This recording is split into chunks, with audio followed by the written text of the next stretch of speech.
It's time to take 10 minutes for Torah with Rabbi Joel Finkelstein. Welcome to our discussion of Parashat Bamidbar, how to read this Parsha. So you sit through and reading this Parsha, a person can become very bored. Get up to the beginning here, it says, Vayu b'nei Ruvain b'chor Yisrael. Okay, so Ruvain, that's exciting. He was the b'chor, he was the firstborn. And you say how many people they had, and he had Shishav Arba'im Elef Chamesh Miot. He had 46,500. Okay. Then Shimon, and how many they had, and Gad, and Yehuda. Okay, Yehuda, it's our tribe, we're Jewish, from the Judeans. Maybe that's interesting. Yisachar, I don't know. And you go on. And then, if that wasn't enough, then later we want to know how they were encamped. Well, which one was on this side, on that side. Reuven's on one side, his two tribes. Yehuda's on the other side with his two tribes. Dan is on the other side with his two tribes. Ephraim with their tribes. One might start to feel like, I really don't care which tribes are with which people, how many people were in this tribe, how many people were in that tribe.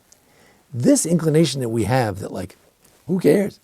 It's, all right, so there were tribes and they had a certain number of people. Who cares if there were 40,000, 30,000, 50,000? I don't really care. That feeling is that type of sort of dehumanizing feeling that we feel, sometimes we could feel, as we encounter individuals. There are, of course, people in your life that are very important to you. A spouse, perhaps children, perhaps grandchildren, grandparents, good friends, colleagues, neighbors. These are important people that, you really do care. If someone graduated, someone died, someone's born, it's very important to you.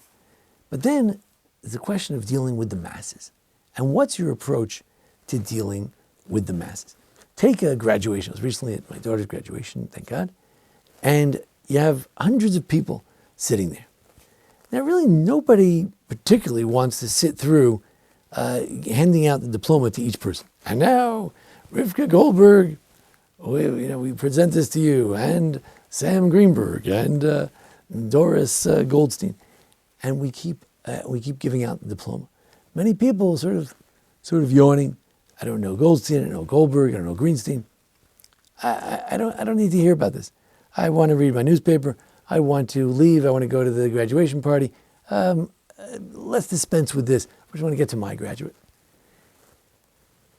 As a public figure, when you deal with many people, it can also be a question. You have people, let's say if you're a rabbi in a congregation, you have all kinds of congregants. And so some you're very close with, some you get to know very well, it becomes a personal thing. But others, maybe you don't see them that often. Maybe you see them, maybe somehow the connection is not as strong. And you see them and they want to tell you that their grandmother did this and their grandchild did that, and this is what's going on. And the question is, do we really care? Do we have the capacity to appreciate other tribes that are not ours, tribes that are not so interesting, tribes whose histories were not so glorious? Do we have the capacity to appreciate that? In order to address this, the Ramban has a fascinating comment.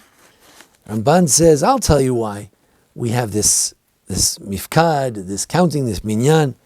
He says, Hinei heviu kol hayda ish shiklo. Each person would come with their shekel, half shekel. And they would say in front of Moses, each person, that's 600,000 people, would come to Moshe and say, Ani Ploni, I am Shimon. Noladti Ploni, my father is Reuven. Mishpachat Ploni, we're part of the family going back a few generations to Yitzhar, or whatever it was. And Shul Shevet Reuven, who's part of that particular tribe. And Moshe would put them in a certain place, and he would know what they were. In other words, claiming that in order for Moshe to be an empathic leader, he needed to know the names of every one of the 600,000. Now, of course, not everyone has a photographic memory. Not everyone can remember 600,000 names. I don't know if anyone can. But the idea is that at least they had an opportunity to meet with Moshe Rabbeinu himself. It's hard to imagine. I don't know if it's a midrash, exactly how it works. I don't know. But the concept being conveyed here, this Ramban, is the notion of the importance of every individual. If we sit in shul and we're fidgeting because we say, I don't care how many people were in God and which side of the tabernacle they stood at, I don't really care. We can talk about why you might care, why it's interesting, where the Bnei Shfachot, where the maidservants tribes, and where it was Yosef in relation to the others, and Issachar and Zvulun in relation to, there are definitely interesting things. I'm not saying they're not. But perhaps one of the ways to read this Parsha is to say, yes, Shimon, he's my brother. I'm going to read about that. How many people were in his tribe? Oh, so there were Tish'a v'chamishim elef. There were 59,000. Isn't that something? Shimon, one of the minor tribes, he had 59,000 people and 300. That's nice. Nice to meet you, Shimon. I care about it. It means something to me. The Parsha speaks of the importance of every individual. As the Mishnah says in Sanhedrin, Lamed Ches, that just like there are no two faces that look alike, so too no two minds are alike. Every person unique, every person special. And as we go through life, whatever we may be doing, maybe you're a doctor, you're a chaplain, maybe you're a lawyer, and different people come to your office, or you go to different people's bedside, or wherever you happen to go. And it's another person who has a legal problem. It's another person who got his gallbladder taken out. It's another person who broke their hip. And he's maybe something, the Yetzer Hara, the evil inclination in you says, broke their hip. Everybody breaks their hip. They got into legal trouble again. They didn't pay their taxes. I've seen this before. And instead, we can take the approach of Bamidbar, where we look at each person and we say, this is this unique individual. It's Shimon ben Ruvain, and he has his particular problems, and it's unique to him, and it makes a difference, and he matters.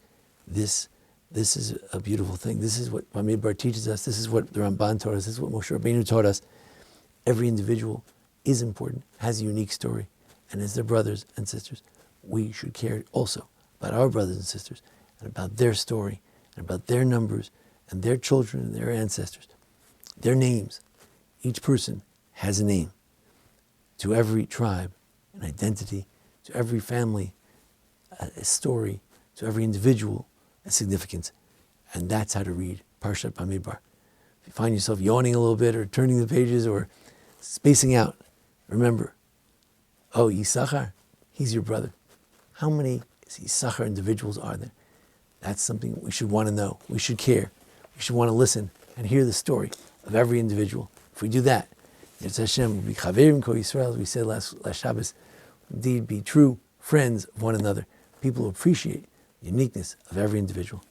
Thank you for joining us here at the Baron Hirsch congregation. Join us each week for the Parasha and the holidays. Wish everyone a wonderful Shavuos, Chag Sameach. This has been 10 Minutes for Torah with Rabbi Joel Finkelstein.